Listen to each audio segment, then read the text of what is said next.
किन भयो कसरी भयो त्यो मलाई थाहा भएन, तर कसैलाई देख्न साथ यो मुटुको डुकडुकीमा तीव्रता आयो। के यो माया हो? सबैसँग फ्याट्ट घुलमिल हुने म खै किन थाहा भएन। उसको नाम सोध्न पनि डर लाग्यो।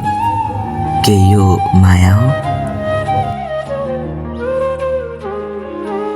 यो के हो किन भइरहेको छ थाहा भएन, तर ऊ एक दिन स्कुल नआउँदा नि छटपट्टि बढ्ने। के यो माया हो? मेरो मोड जति नै निराश किन नहोस्, तर उसको त्यो मिठो मुस्कान देख्न साथ मेरो ओठ आफै मुस्कुराउन थाल्ने।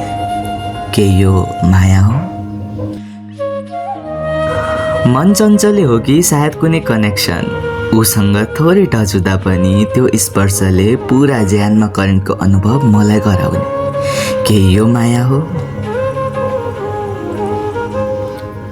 हुन त ऊ मेरो को नै हो र, न त साथी न त्योभन्दा माथि।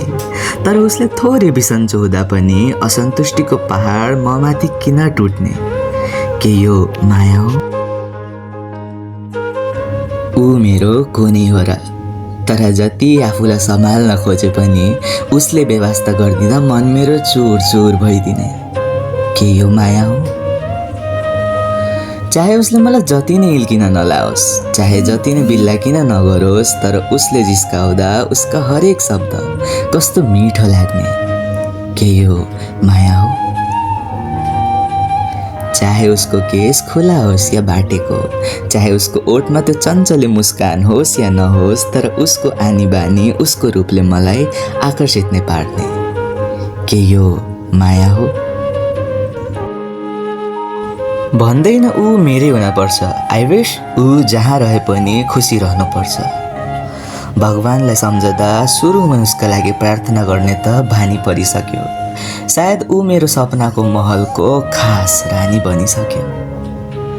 उसँग बोल्न गाह्रो लाग्छ, उसको नजिक आउँदा मन थरथर काम्छ। त्यही प्रश्न गर्ने गर्छ यो मनले। के यो माया हो?